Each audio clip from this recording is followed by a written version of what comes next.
منيرا أمدا قال الله سبحانه وتعالى في شان حبيبه مخبرا وآمرا إن الله وملائكته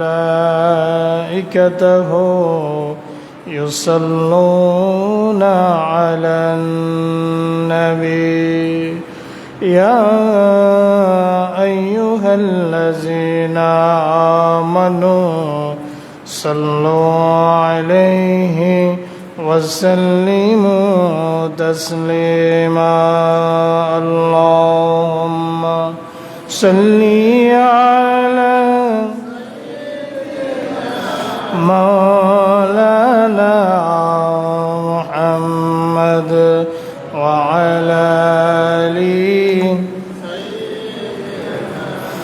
مولانا محمد اللهم صل على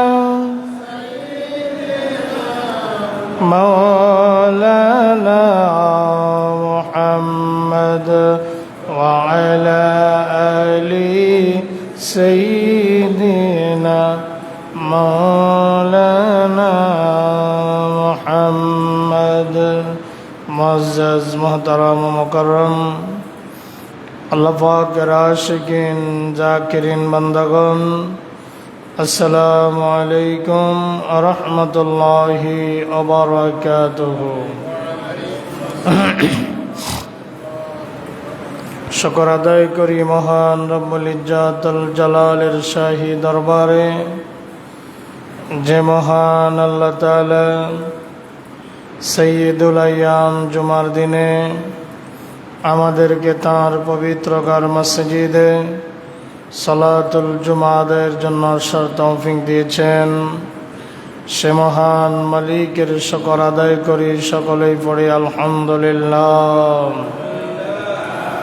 ربنا لك الحمد حمدا كثيرا طيبا مباركا فيه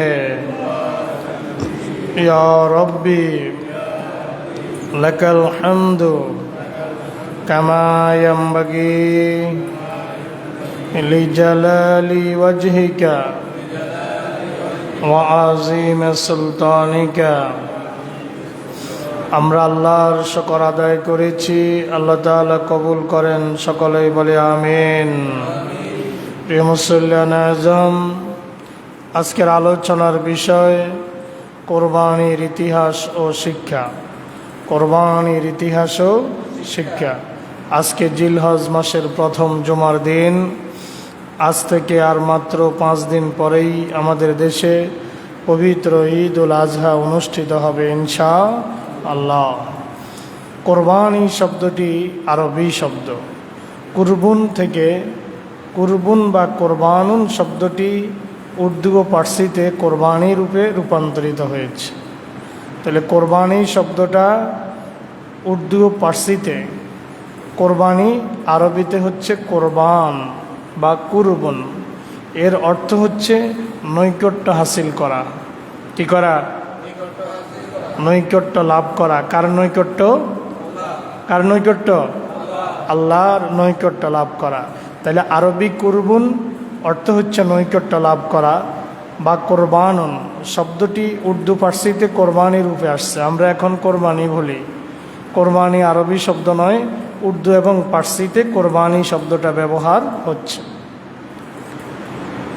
পবিত্র কোরআনে এবং হাদিসের কয়েকটি সমর্থক শব্দ পাওয়া যায় একটা হচ্ছে নাহারুন কোরবানের বা কোরবানির সমর্থক শব্দ আরবিতে কি পাওয়া যায় নাহারুন যেমন আল্লাহ তাআলা সূরা আল কাউসারে নবী করিম সাল্লাল্লাহু আলাইহি ওয়াসাল্লামকে নির্দেশ দিয়ে বলতেছেন ফাসল্লি লিরাব্বিকা ওয়ানহার হে নবী আপনি আপনার রবের সন্তুষ্টির জন্য সালাত আদায় করুন ওয়ানহার এবং কোরবানি করুন সূরা কাউসারে আসছে অন্য আয়াতে আসছে নুসুকুন অর্থ কোরবানি নুসুকুন অর্থ কি কোরবানি যেমন কোরআনে মাজিদের মধ্যে সূরা আনআম 162 নম্বর আয়াতে আল্লাহ বলেন, কুল ইন্না সলাতি ওয়া নুসুকি ওয়া মাহইয়ায়া ওয়া মামাতি লিল্লাহি রাব্বিল আলামিন। হে নবী বলে দিন, নিশ্চয় আমার সালাত,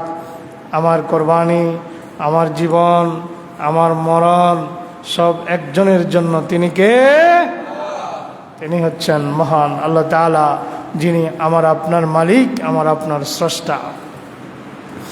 এরপরে আসছে কোরআনে মাজিদে মানসাকুন শব্দটা আসছে। কি শব্দ এটা? সূরা হজের মধ্যে আসছে, লিকুল্লি উম্মাতিন জাআলনা মানসাকা, আমি প্রত্যেক উম্মতির জন্য কোরবানির বিধান রেখেছি। সুবহানাল্লাহ বিহামদিহি।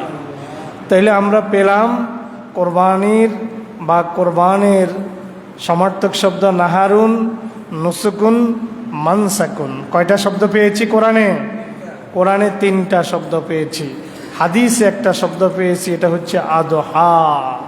আদহা শব্দের অর্থ কোরবানি। এই শব্দটা হাদিসে এসেছে, সেখান থেকে আমরা এই দিনটাকে বলি ঈদুল আদহা বা ঈদুল আজহা। আমরা এই দিনটাকে হাদিসের ওই আদহা শব্দের সাথে মিলায়া আমরা এটাকে ঈদুল আজহা বা কোরবানির ঈদ বলে থাকি। এবার আসুন আমরা কোরবানির পটভূমি নিয়ে কথা বলবো। এটা কোথায় থেকে আসছে? আওয়াজটা মনে হয় একটু বেশি হতেছে, একটু সেটিং করে দেন ভালোভাবে। কোরবানি সর্বপ্রথম কোরবানি দেয় আল্লাহ পাক রব্বুল আলামিনের প্রিয় নবী হজরত আদম আলাইহিস সালামের ছেলে হজরত হাবিল এবং কাবিল। হজরত হাবিল এবং কাবিল। আপনাদেরকে আমি এই ঘটনা প্রতি বছরই শোনাই কোরবানি আসলে। আল্লাহ পাক রব্বুল আলামিন কোরআনে মাজিদে ঘটনা বয়ান করেন, ওয়াতলু আলাইহিম নাবা বানি আদম বিল হক إذ قربا قربانا فتقبل من أحدهما ولم يتقبل من الآخر قال لأقتلنك قال إنما يتقبل من المتقين। পড়েন আল্লাহু আকবার। আল্লাহ পাক রব্বুল আলামিন নবী সাল্লাল্লাহু আলাইহি ওয়াসাল্লামের কাছে হযরতে আদম আলাইহিস সালাম আর 2 ছেলে হযরতে হাবিল এবং কাবিলের ঘটনা বয়ান করে আল্লাহ পাক বলেন, ওয়াতলু আলাইহিম, আমি তাদের কাছে তেলাওয়াত করি, আমি তাদের কাছে বর্ণনা করি, নাবা বানি আদমা, আদমের 2 ছেলের ঘটনা। নাবা বানি আদমা, আদমের 2 ছেলের ঘটনা বয়ান করি। নবীকে বলেন, হে নবী, অতলু আলাইহিম, আপনি মানুষদেরকে জানায়া দিন, অতলু আলাইহিম, আপনি মানুষদেরকে জানায়া দিন, নাবা বানি আদমা, আদমের 2 ছেলের ঘটনা আপনি মানুষদেরকে, আমার বান্দাদেরকে বলে দিন। ইজ করবা কুরবানা, যখন তারা 2 জনে কোরবানি দিয়েছিল, ফাতুকুব্বিলা মিন আহাদিহিমা, তাদের 2 জনের একজনের কোরবানি আল্লাহ কবুল করেছেন। ওয়ালাম ইউতাকাব্বাল মিনাল আখারে, অন্যজনের কোরবানি আল্লাহ কবুল করে নাই। একই ইস্যুতে 2 ভাই কোরবানি দিয়েছে, ঘটনা আপনারা জানেন। আদম আলাইহিস সালামের ঔরস থেকে, তার স্ত্রীর রেহেম থেকে, গর্ভ থেকে প্রতিবারে 2টা করে সন্তান জন্ম নিত। প্রথম জোড়ার মেয়ের সাথে পরের জোড়ার ছেলে, প্রথম জোড়ার ছেলের সাথে পরের জোড়ার মেয়ে, এটা ছিল তাদের সাথে বিয়ের নিয়ম। কিন্তু যমজ ভাই একে অন্যকে যমজ ভাই বোন বিয়ে করতে পারতো না, এটা নিষিদ্ধ ছিল। ঘটনাক্রমে হাবিলের সাথে যে জন্ম নিয়েছে সে ছিল একটু কালো বর্ণের, কাবিলের সাথে যে জন্ম নিয়েছে সে ছিল সুন্দরী, নাম ছিল আকলিমা। এখন কাবিল নাসর বান্দা বলতেছে, না, আমার সাথে যেটা জন্ম হয়েছে এটা সুন্দরী, আমি এটাকে বিয়ে করব। হজরত আদম আলাইহিস সালামের শরীয়ত ছিল কাবিল তাকে বিয়ে করতে পারবে না, এটা তার সহোদর। কাবিল বিয়ে করতে হবে হাবিলের সাথে যেটা জন্ম নিয়েছে সেটাকে, কিন্তু কাবিল কিছুতেই এটা মানতে রাজি না। আল্লাহ পাকের নির্দেশে হজরতে আদম সিদ্ধান্ত দিলেন, তোমরা দুই ভাই কোরবানি করো আল্লাহর নামে, যার কোরবানি কবুল হবে সে আকলিমাকে বিয়ে করবে। দুই ভাই কোরবানি দিল, একজন ছিল কৃষক, আরেকজন ছিল রাখাল মেষ চালক। একজনে মেষ কোরবানি দিল, আরেকজন কৃষি পণ্য কোরবানির জন্য খোলা মাঠের মধ্যে রেখে আসলো। ঘটনাক্রমে কাবিলের কোরবানি কবুল হয় নাই। হাবিলের কোরবানি আসমান থেকে এক টুকরো আগুন এসে জ্বালায়া দিল। তখন কোরবানি কবুল হওয়ার সিস্টেম এটাই ছিল, যার কোরবানি কবুল হবে আসমান থেকে আগুন এসে তার কোরবানির বস্তুটাকে জ্বালায়া দিবে। পড়েন না সুবহানাল্লাহ। এই ঘটনার পরেও হজরত হাবিলের কোরবানি কবুল হলো, কাবিলেরটা কবুল হলো না। এরপরও কাবিল কিছুতেই এটা মানতে রাজি না, সে আকলিমাকে বিয়ে করবে। আল্লাহ পাক রব্বুল আলামিন সেই ঘটনাই নবীকে বলছেন, ও নবী, আপনি আদমের দুই সন্তানের ঘটনা আমার বান্দাদেরকে জানায়া দেন।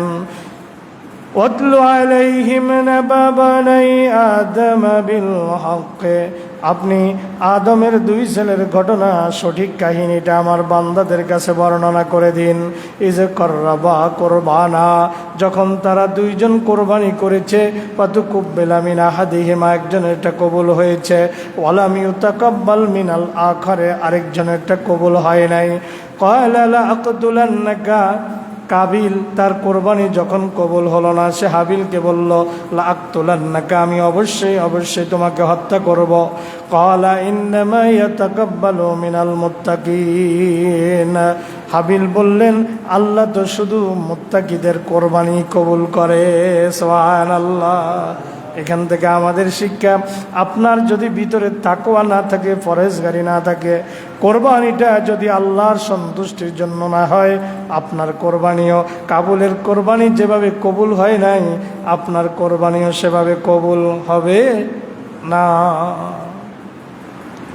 এবার হযরতে হাবিল কাবিলকে লক্ষ্য করে বলেন, লাইন বাসাত্তা ইলাইয়া ইয়াদাকা লিতাকতুলানি মা আনা বিবাসিতিন ইয়াদিয়া ইলাইকা লিআকতুলাক ইন্নী আখাফুল্লাহ রাব্বাল আলামিন।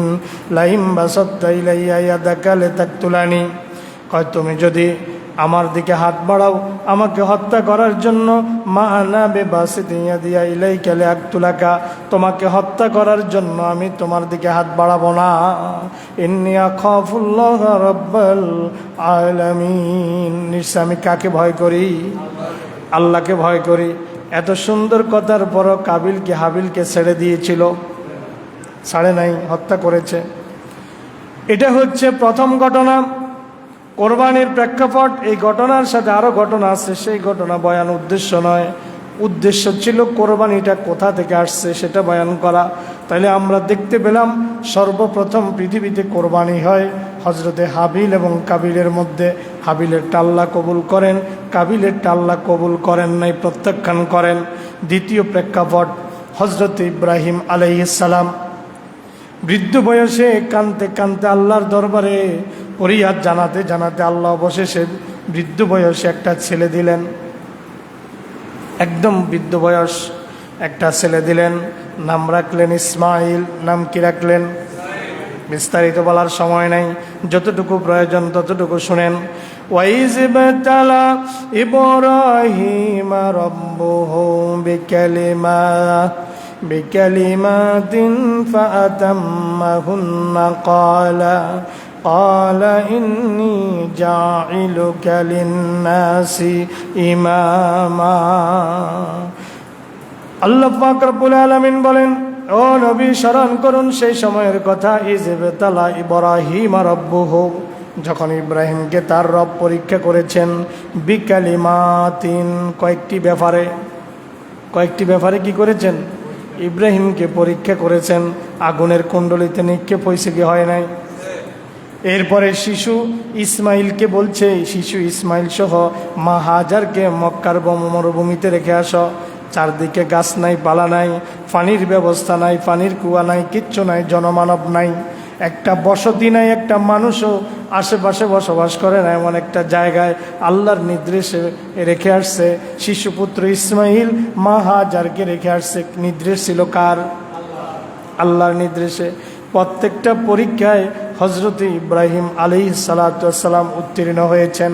আল্লাহ বলেন, স্মরণ করুন সে সময়ের কথা যখন ইব্রাহিমকে তার রব পরীক্ষা করেছিল, বেকালিমাতিন, কয়েকটা বিষয়ে পরীক্ষা করেছিল। ফাতাম্মাহুন্না, ইব্রাহিম প্রত্যেকটা পরীক্ষায় উত্তীর্ণ হয়েছিল। সুবহানাল্লাহ, বাড়ির যে কইেন। ফাতাম্মাহুন্না, ইব্রাহিম প্রত্যেকটা বিষয়ে উত্তরে গিয়েছিল, পরীক্ষায় পাশ করেছিল।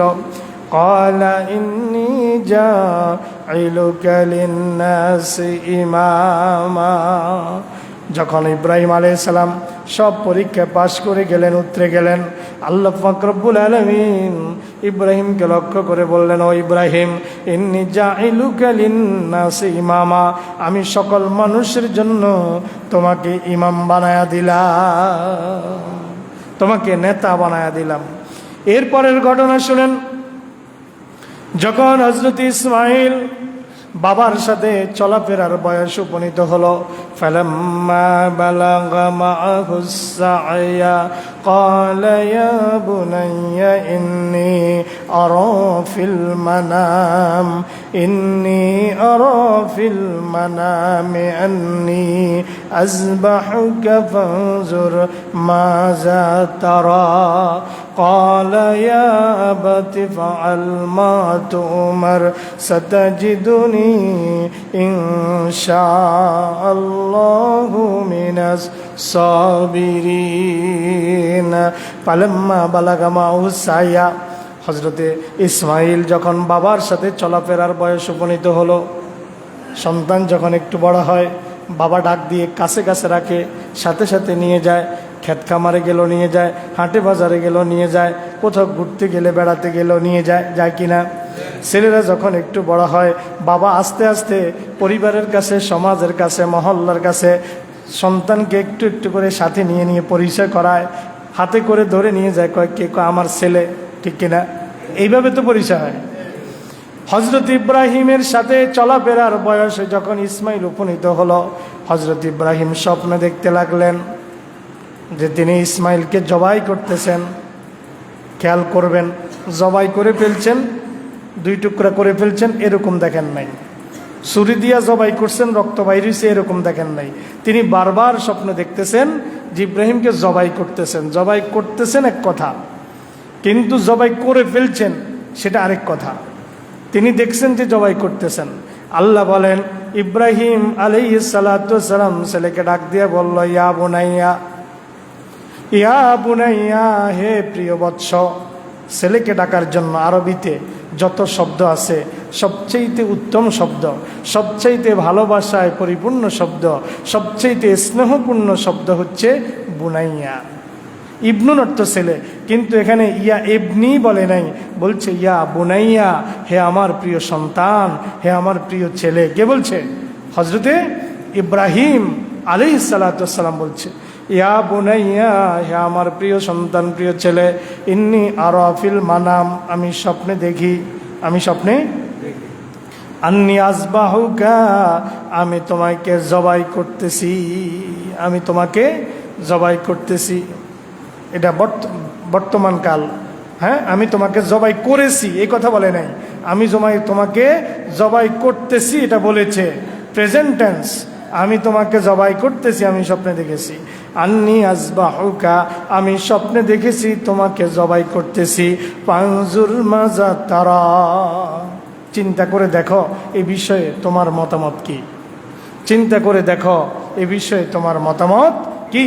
হযরত ইব্রাহিম আলাইহিস সালাম ছেলেকে প্রশ্ন না করলেও পারতেন ধরে নিয়ে সোয়া জবাই করে দিতে পারতেন, কিন্তু না, ইব্রাহিম আলাইহিস সালাম আল্লাহর কাছে দোয়া করেছিলেন, রব্বি হাবলি মিল্লা দুনকা যুররিয়াতান তাইয়্যিবাতান ইন্নাকা সামিউদ দুআ। তিনি আল্লাহর কাছে একটা নেক সন্তান চাইছেন, পবিত্র সন্তান চাইছেন। এই কথা বলে তাফসীরের মধ্যে আজকে সকালে পড়েছি, এই আয়াতের তাফসীরে মুফাসসিরিনরা বলেন ইব্রাহিম আলাইহিস সালাম তাকে পরীক্ষা করতেছে আল্লাহ, আর তিনি পরীক্ষা করতেছেন ইসমাইলকে, যে আমি যে আল্লাহর কাছে নেক সন্তান চাইছি, অনুগত সন্তান চাইছি, আল্লাহওয়ালা সন্তান চাইছি, আমার সন্তান কি আসলে আল্লাহওয়ালা কিনা, আমার সন্তান আমার উত্তম ওয়ারিস হবে কিনা, এই পরীক্ষা করার জন্য কয় আমি স্বপ্নে দেখছি, তোমার জবাই দিতেছি, তোমার মতামত কি আমাকে জানাও, তোমার মতামত কি আমাকে জানাও। ছেলে একটু দেরি করলো না, দেরি না করে সাথে সাথে বলতেছে, ক্বালা ইয়া আবাতি ফাআল মা তুমার সাতাজিদুনি ইনশাআল্লাহু মিনাস সাবিরিন। কয় ইয়া আবাতি, হে আমার প্রিয় বাবা। বাবাকে ডাকার জন্য আরবিতে শব্দ হলো আবুন, আমার বাবা। আবি, আবি না বলে ইয়া আবাতি, মানে বাবাকে ডাকার জন্য আরবিতে সবচেয়ে ভালোবাসা শ্রদ্ধাপূর্ণ শব্দ হলো আবাতি। শ্রদ্ধাপূর্ণ শব্দ কি? আবাতি। ইয়া আবাতি, হে আমার প্রিয় বাবা, ইফআল মা তুমার, আপনাকে যা আদেশ করা হয়েছে আপনি তা বাস্তবায়ন করেন। বাপে কইতেছে আমি স্বপ্নে দেখছি, ছেলে কয় আপনাকে যা আদেশ করা হয়েছে, যোগ্য পাবার যোগ্য সন্তান। ছেলে জানে আমার বাবা আল্লাহর নবী, আমার বাবার স্বপ্ন নিছক কোনো স্বপ্ন নয়, আমার বাবার স্বপ্নটাই আল্লাহর পক্ষ থেকে আদেশ, আমার বাবার স্বপ্নটাই আল্লাহর পক্ষ থেকে ওহী।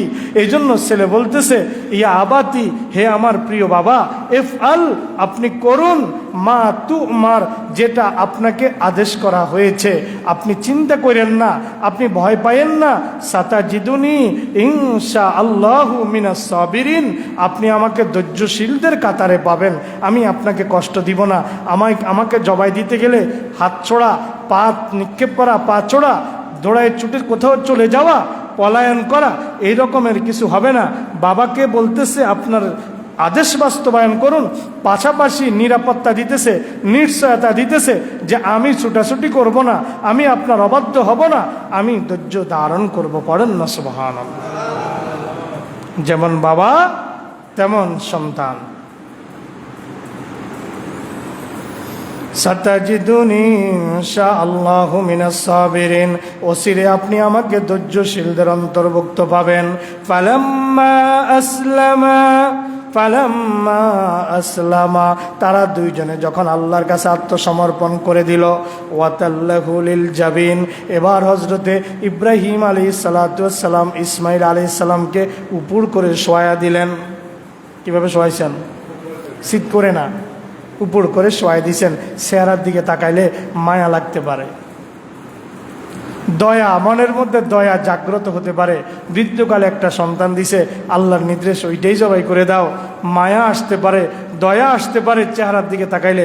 ওয়াতাল্লাহু লিল জাবিন, তাকে উপর করে শোয়াই দেওয়া হয়েছে। ওয়াতাল্লাহু লিল জাবিন, যখন বাবাও কোরবানি দেওয়ার জন্য, জবাই দেওয়ার জন্য রেডি, ছেলেও জবাই হয়ে যাওয়ার জন্য রেডি। বাবা ছুরিতে দাঁড় দিয়া ছুরি রেডি, ছেলে ছুরি গলায় নেওয়ার জন্য জমিনে উপর হয়ে শুয়েছিলেও রেডি।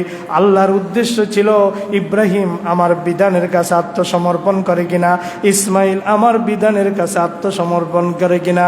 পরীক্ষা যখন হয়ে গেল, এবার আল্লাহ তাআলা হযরত জিব্রাইলকে এক মুহূর্ত আর দেরি করে নাই, পাঠায়া দিল, জান্নাতি দুম্বা নিয়ে পাঠায়া দিল, কেউ বলে জান্নাতি ভেড়া নিয়ে পাঠায়া দিল। আল্লাহ পাক রব্বুল আলামিন ডাক দিয়ে বলতেছেন, না দাইনাহু আইয়া ইব্রাহিম, আমি ইব্রাহিমকে ডাক দিয়ে বললাম, হে ইব্রাহিম, কদ সাদ্দাক্তার রুইয়া, তুমি তোমার স্বপ্ন বাস্তবায়ন করেছো। সুবহানাল্লাহ। স্বপ্ন দেখছে, স্বপ্ন দেখছে, জবাই করতেছে। এখন ইসমাইল কি জবাই হয়েছে? জবাই হয় নাই। তাহলে ইসমাইল যদি জবাই হইতো তাহলে স্বপ্নের চাইতে বেশি হয়ে যেত। আল্লাহ বলতেছে কদ সাদ্দাক্তার রুইয়া, তোমার স্বপ্ন তুমি বাস্তবায়ন করেছ। মানে ইব্রাহিম আলাইহিস সালাম স্বপ্নের মধ্যে এতটুকুই দেখছে। জবাই দিয়া দিছে, এটা কিন্তু দেখে নাই, আমার কথা না, তাফসীরে মুফাসসিররা বলেছে। এই জন্য আল্লাহ বলছে কদ সাদ্দাক্তার রুইয়া, তুমি তোমার স্বপ্ন বাস্তবায়ন করেছ। স্বপ্নে যতটুকু দেখেছে ইব্রাহিম ততটুকু যখন বাস্তবায়ন সম্পন্ন হয়েছে, আল্লাহ তাআলা জিব্রাইলকে দিয়া টান দিয়া ইসমাইলকে সরায়া দিয়া ওই সূরের নিচে দুম্বা দিয়া দিছে। পড়েন না সুবহানাল্লাহ। কদ সাদ্দাক্তার রুইয়া, তুমি তোমার স্বপ্ন বাস্তবায়ন করেছ। ইন্না কাযালিকা নাজজিল মুহসিনিন, এইভাবে আমি আমার মুহসিনিন বান্দাদেরকে পুরস্কৃত করে থাকি। পড়েন সুবহানাল্লাহ। এরপর আল্লাহ বলেন ইন্না হাযা লাহুয়াল বালাউল মুবিন, নিশ্চিতভাবে এটি ছিল একটি প্রকাশ্য পরীক্ষা। ওয়াফাদাইনাহু বিযবহিন আযীম, একটি বড় কোরবানির বিনিময়ে আমি শিশু ইসমাইলকে মুক্ত করে দিয়েছি। পড়েন না সুবহানাল্লাহ। বড় কোরবানি কিভাবে? আমরা একটা দুম্বা দেখতে পাই এখানে জবাই হয়েছে, বড় কোরবানি কেমনে? মুফাসসিররা বলতেছে বড় কোরবানি এটা আল্লাহর তো এলেমে আছে, কিয়ামত পর্যন্ত এইটাকে উপলক্ষ করে মুসলিম মিল্লা কিয়ামত পর্যন্ত কোরবানি দিবে আর এই ঘটনাকে স্মরণ করতে থাকবে। এই দিক থেকে এটা একটা বড় কোরবানি হিসেবে আল্লাহ তাআলা উল্লেখ করেছেন। আল্লাহ বলেন ওয়া তারাকনা আলাইহি ফিল আখিরিন, আর পরবর্তীদের জন্য আমি আল্লাহ এই বিধানটা রেখে দিলাম। সুবহানাল্লাহ বিহামদিহি। তাইলে আমরা এখান থেকে কি শিখলাম? হযরতে হাবিল আর কাবিলের ঘটনা থেকে শিখলাম যে আল্লাহর বিধানের বাহিরে আল্লাহর দ্রোহিতা করে কোনো কাজ করলে সেটা কবুল হয় না। ভিতরে যদি তাকওয়া না থাকে তাহলে কোরবানিও প্রত্যাখ্যাত হবে, যেভাবে কাবিলের কোরবানি প্রত্যাখ্যাত হয়েছে। আবার হযরত ইব্রাহিম আর ইসমাইলের ঘটনা দিয়ে আল্লাহ পাক রব্বুল আলামিন আমাদেরকে বুঝালেন যে আল্লাহর কাছে নিজের জীবনের চাইতেও আল্লাহর অর্ডারকে বেশি প্রায়োরিটি দেওয়া লাগবে। এজন্য আল্লাহ বলেছেন কুলিন্না সালাতি ওয়া নুসুকি ওয়া মাহইয়ায়া ওয়া মামাতি লিল্লাহি রাব্বিল আলামিন, হে নবী আপনি বলে দিন আমার নামাজ, আমার কোরবানি, আমার জীবন, আমার মৃত্যু সব কার জন্য? আল্লাহর জন্য। যেটার নজরানা পেশ করেছেন হযরতে ইসমাইল এবং হযরতে ইব্রাহিম আলাইহিস সালাম। বাবা আগুনের কুণ্ডলিতে নিক্ষিপ্ত হয়েছেন, ভ্রুক্ষেপ করেন নাই। ফেরাও নমরুদের কাছে প্রাণ ভিক্ষা চান নাই, চেয়েছিলেন? নমরুদের কাছে প্রাণ ভিক্ষা চেয়েছিলেন নিজের জীবনকে। ইব্রাহিম তো জানতেন না যে তাকে আগুনে নিক্ষেপ করলে পরে ইব্রাহিম আলাইহিস সালাম সেখান থেকে আবার জীবিত হয়ে বেরিয়ে আসবেন। এটা কি তখনও ইব্রাহিম আলাইহিস সালাম জানতেন? জানতেন না। তিনি সিদ্ধান্ত নিয়েছেন আগুনে পুড়ে যাব, বর্ষ হয়ে যাব, কয়লা হয়ে যাব। কিন্তু নমরুদের কাছে, জাহিলিয়াতের কাছে, তাগুতের কাছে, আল্লাহ দ্রোহীর কাছে মাথা নত করা যাবে না।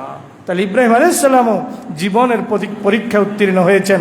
আবার ছেলে হযরত ইসমাইল আলাইহিস সালাম জীবনের পরীক্ষা উত্তীর্ণ হয়েছেন। নিজের জীবনকে সুরুরি নিচে দিয়ে দিয়েছেন, গলা পেতে দিয়েছেন যে আমাকে তোমার আল্লাহর নির্দেশ অনুযায়ী আমাকে জবাই দিয়ে দাও। এখান থেকে আমাদের জন্য শিক্ষা হচ্ছে আমাদের সব কিছু নিবেদিত হবে। জীবন মরণ, নামাজ, রোজা, হজ, জাকাত, দান, সাদাকা সকল কিছু আমাদের নিবেদিত হবে একজনের জন্য, তিনি কে? আল্লাহ তাআলা। এবার আসুন আমরা একটু অ্যানালাইসিস করি যে আমরা এখান থেকে কি কি পাই, কি শিক্ষা পাই। কোরবানির শিক্ষাটা কি? বলছিলাম যে কোরবানির পটভূমি এবং শিক্ষা। পটভূমি আমি মোটামুটি শেষ করলাম। আরেকটা আয়াত পটভূমিতে যদি না বলি নাই হয়, সেটি হচ্ছে আপনারা যদি মনে করেন যে কোরবানি শুধু আল্লাহ আমাদের উম্মতে মুহাম্মদের উপরে ইব্রাহিম আলাইহিস সালামের মাধ্যমে চাপাই দিয়েছেন, তাহলে এই ধারণাটা ভুল।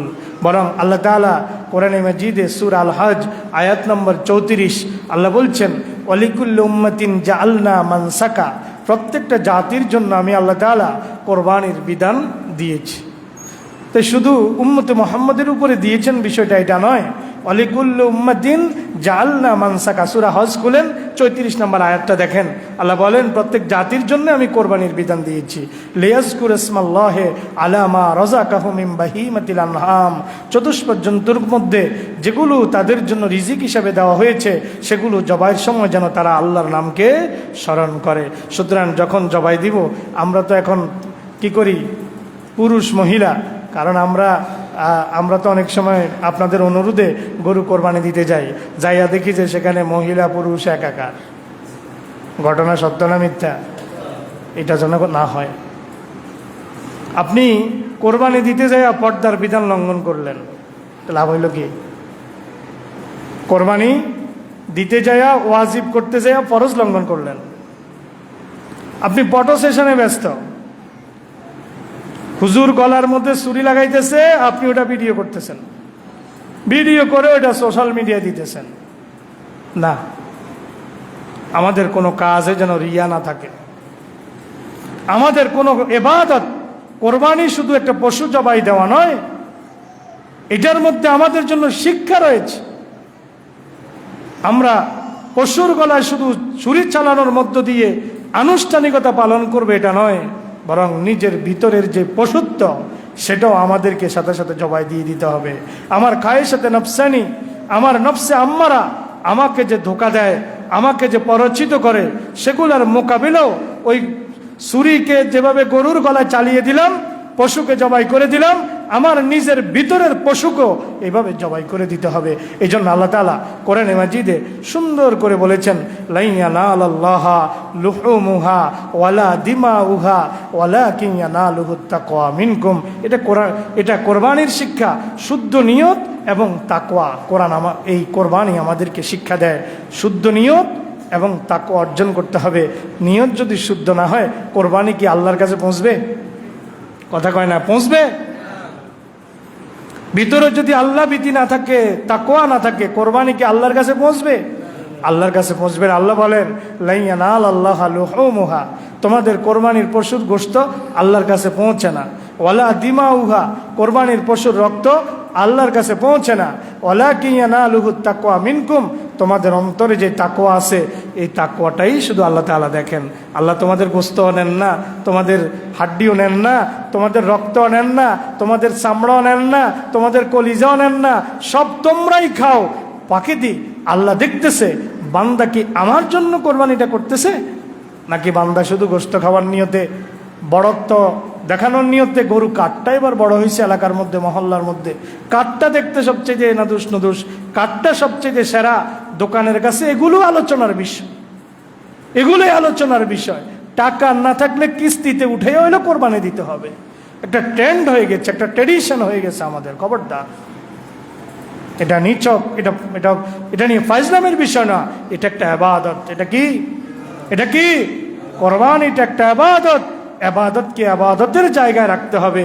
ইবাদত নিয়ে ফাইজলামি চলবে না, আমাদেরকে বিষয়গুলো সতর্কতার সাথে হ্যান্ডেল করা লাগবে। এরপরে কোরবানি আমাদেরকে শিক্ষা দেয় সবর। কিভাবে? হজরতে ইসমাইল বাবাকে বলতেছেন, ইয়া আবাতি ইফআল মা তুমার সাতাজিদুনি ইনশাআল্লাহু মিনাস সাবিরিন। আপনাকে যা আদেশ করা হয়েছে বাস্তবায়ন করুন, আপনি আমাকে ধৈর্যশীলদের কাতারে পাবেন। এর থেকে বড় সবর আর কি হতে পারে?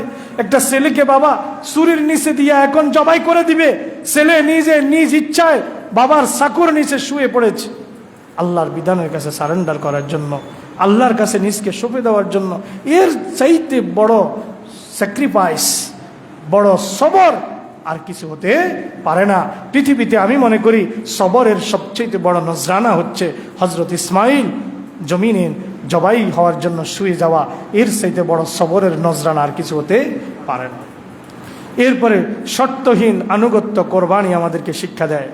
হজরত ইসমাইল প্রশ্ন করেন নাই বাবাকে, তোমার আল্লাহ এই হুকুমটা কেন দিল? তোমাকে তো একটা উট কোরবানি দিতে বলতে পারতো, তোমাকে তো একটা গরু কোরবানি দিতে বলতে পারতো, তোমাকে তো একটা বকরি কোরবানি দিতে বলতে পারতো। তোমার আল্লাহর বুঝি খায়া দেয়া কাম নাই, আমাকে তোমার আল্লাহ জবাই দিতে মন চাইছে?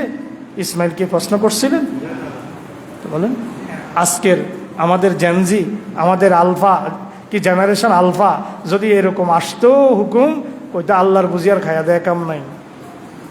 হ্যাঁ, তাহলে এই কোরবানি আমাদেরকে শেখায় শর্তহীন আনুগত্য।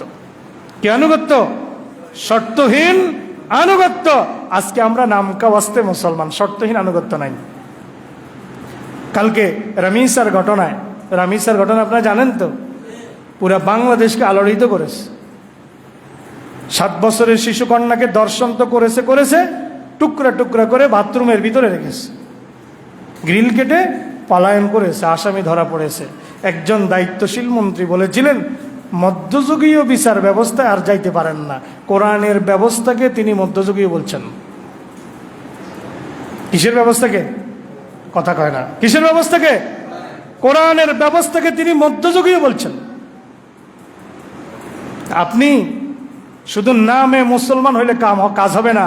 বিসমিল্লার বা থেকে অন্নাসের সিন পর্যন্ত এই মিম্বারে আমি চিৎকার করে করে হাজারো দিন গত 20 বছরে বলেছি, যতক্ষণ মুসলমান এই কোরআনের কাছে না আসবে, কোন তন্ত্র মন্ত্র বিধান সংবিধান এই পর্যন্ত 17-18 বার ওপেন হার্ট সার্জারি করা হয়েছে সংবিধানকে। বাংলাদেশের সংবিধানকে এই পর্যন্ত 17-18 বার ওপেন হার্ট সার্জারি করা হয়েছে। সার্জারি করতে করতে করতে করতে এখন এটার নিজে মনে হয় যদি জবান থাকতো চিৎকার দিয়া দিয়া কান্ত যে আর না, বহুত জবাই আমাকে দিছ, আর দিও না, আমি আর নিতে পারতেছি না।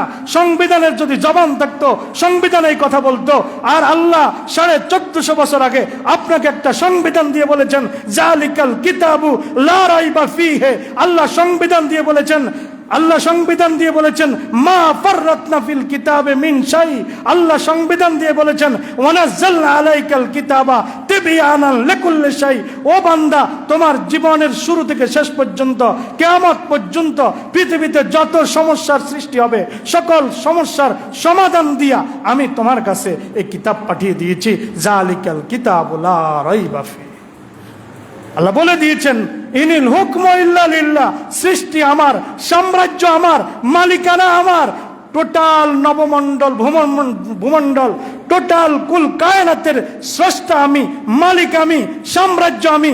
সুতরাং বিধান দেওয়ার ক্ষমতা আমার।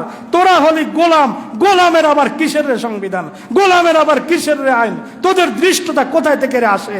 তোরা হলি আমার গোলাম, তোদের কাজ হচ্ছে আমার গোলামি করা, তোদের কাজ হচ্ছে আমার সংবিধান বাস্তবায়ন করা। তোদের এত ক্ষমতা কেড়ে দিল যে তোমরা আমার সাম্রাজ্যের মধ্যে নিজের আইন তৈরি করস।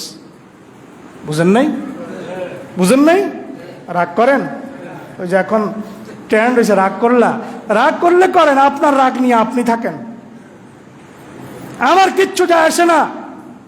আপনার রাগ নিয়ে আপনি থাকেন, আপনার ওই রাগ আপনার জাহান্নামে যাওয়ার কারণ হবে। কোরআনের কথা বললে যদি আপনার ভ্রু কুঞ্চিত হয়, কোরআনের কথা বললে যদি আপনার চেহারা মলিন হয়, আল্লাহর কসম এই কোরআনকে হাতে রেখে এই মিম্বারে বসে আল্লাহকে সাক্ষী রেখে বলছি, কোরআনের কথা শোনার পরে যদি আপনার মনে ব্যথা লাগে, আপনার ভ্রু কুঞ্চিত হয়, আপনার চেহারা কালো হয়, এই চেহারা কালো কিয়ামতের দিনও আপনার চেহারাটা কালো হয়ে উঠবে। ইয়ামা তাবিয়াদ্দু উজুহ ওয়া তাসওয়াদ্দু উজুহ। সেদিন কিছু চেহারা হবে কালো, কিছু চেহারা হবে শুভ্র। ফাআম্মাল্লাযীনা আসওয়াদ্দাত উজুহুহুম ফাআম্মাল্লাযীনা আসওয়াদ্দাত উজুহুহুম আকাফারতুম বাদা ঈমানিকুম ফাযুকুল আযাবা বিমা কুনতুম তাকতুমুন। আপনার চেহারা আজকে কোরআনের কথা শুনে কালো হবে, আল্লাহর কসম কিয়ামতের দিন আপনার চেহারা কালো হয়ে আপনি কিয়ামতের মাঠে উঠবেন। সেই দিন যদি আপনার চেহারা কালো হয়ে উঠছে, আপনাকে কেউ বাঁচাইতে পারবে না। খবরদার। এজন্য আসেন শিশুর বিচারের মধ্য দিয়ে কোরআনের আইনটা অন্তত একটা আইন বাস্তবায়ন করেন, অন্তত দর্শনের আইনটা কোরআন দিয়ে বাস্তবায়ন করেন। সংবিধানের দোহাই দিয়েন না, সংবিধানের দোহাই দিয়ে দিয়ে 56টি বছর পার করে ফেলেছেন, আর জাতিকে বোকা বানায়েন না। অন্তত একটা বিধান, কোরআনের বিধান বাস্তবায়ন করেন। এই সমাজ থেকে লম্পটগুলো বিদায় হবে, এই সমাজ থেকে দর্শন বিদায় হবে, এই সমাজ থেকে জেনা ব্যভিচার বিদায় হবে ইনশাআল্লাহ। আল্লাহ আমাদেরকে বুঝার তৌফিক দান করেন বলে আমিন। হাযা মা ইনদি ওয়াল ইলম